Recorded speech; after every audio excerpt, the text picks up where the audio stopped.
Alright, so I've spent probably, the better part of the last couple days working on the wiring here.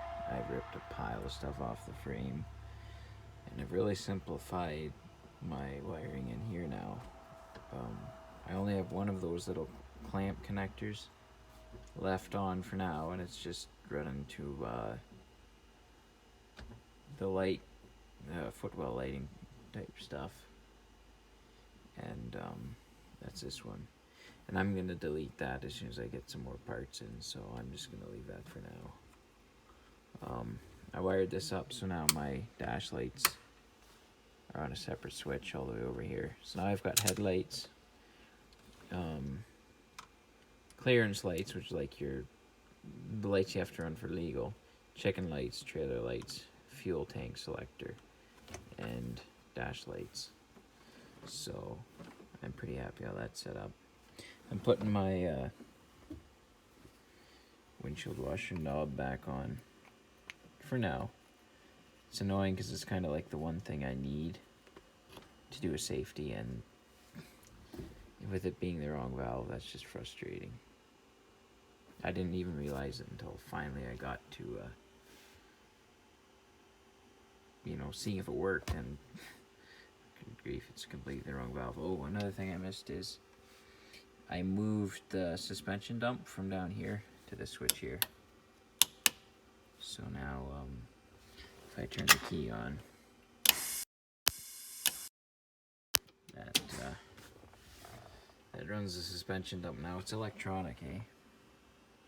So that's why it looks different than it normally would. Yeah, gotta button this up, and then I brought the headliner out and set it on the fender. That way I know I'm not gonna move the truck until I actually put the headliner in the bunk. Now I've kind of forced myself to do that, so throw that in yet tonight, hopefully. Last couple nights I've worked till midnight or 1 o'clock on this thing, but I'm getting kind of sick of doing that. Yeah, drop my rims off to get polished then again today for the drive, so they should be ready at some point. It might take a while, but yeah, they should turn out good. I'm pretty sure those guys know how to fix them up. I'll make a video then about how to do stud mount tires. If you're really not sure how that all works, it's kind of a complicated setup, but I'll talk about that then. Alright, so I'm not sure if I've mentioned that I'm putting a new radio in. The old one, it's pretty disgusting actually, and I think that's at the point of almost being a fire hazard. So I'm swapping it out with this, which is nothing fancy at all. It's quite cheap. The reason I got it is I'm probably barely ever going to listen to the radio in there. It's going to be loud enough that there's going to be no point. If I want to listen to something, I'll just have earbuds that'll kill the background noise a bit. But I wanted something a little kind of old school. So this is about as close as I could find for cheap. And this is really cheap. But I really wanted something that had an old style front with like the 2 knobs. So this should work fine for that. So that's the next little project. Alright, so I have my radio installed now. It's a fairly easy process, probably took me 15 minutes. Really, it's just a case of connecting wires to the same color wire. Well, there's positive and negatives, but other than that, it's pretty simple. I just use connectors. On my pickup, I actually soldered the wires in because it was kind of better quality, just a bit easier to do. I just used red butt connectors for this job, but that's really not the best way to go, but it's good enough for this project. Works fine. I can't play music, or I might get dinged for it, but anyway, that's as far as an old school looking radio. It looks a bit funky when it's on, because you can tell by the screen it's not old school, but if it's just sitting there off like that, it looks a little more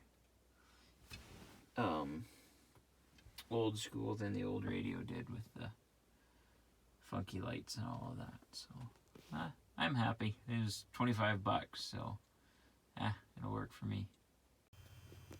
Alright, so I wasn't happy with the way the fender used to look, so I stripped it down again, reprimed it, and now it looks 10 times better. I finally fixed that little paint problem with the green paint, got all of the spots worked out, so now it looks pretty good. I'm quite happy with it, actually. And also I have the spot on the bunk there. It's still kind of noticeable, but doesn't look nearly as bad as it used to with that all smashed in. So it's not perfect, but you know, it'll do for a temporary fix. Well, after a lot of work here, I finally got my washers working. Now, you'll see the little nozzle right there and there.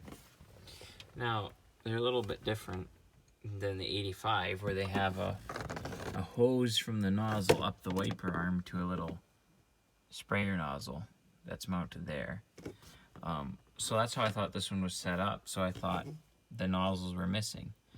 So I got it working to the point where the washer valve worked, and then I ran little hoses up there and then tried to get water out of them, and nothing would come out. So I was really kind of disappointed. But what we found out is that this nozzle is actually sprayer nozzle, and instead of spraying out the end, it sprays out the side, and you have to turn that so the little nozzle sprays the windshield like this, right? So finally I have both sides working for the washers, and that's, you know, I'm really happy. It's a lot of work, these old air systems. Basically, it sends air from here to the bottle, which is beside the seat here, and it has a little pump in there that's air powered, and it pumps the water out under the floor up to the dash. There's a T goes straight in here that splits it to side to side, and then it comes out here. Now on the newer ones it actually comes out right at the wiper base, but on this old one with the nozzle mount on the hood, they're farther down, so they get a little more angles. So finally I've got working wipers. Calm down. They're touchy. And of course with these there's a side to side, so you got two wipers. And now my washer works too. So I couldn't be happier. Finally. And my wipers also don't even leak anymore. So there's actually a hose behind the dash. This one I thought was leaking, and when I would play with the knob it would leak, but actually the hose was just a little bit loose, so it had to be turned a little bit on. Here, I'll shut all that noise off.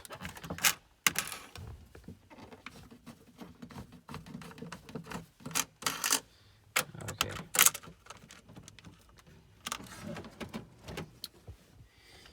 Here. What am I looking at? Oh. Alright. It's hard to see in the harness here, but basically,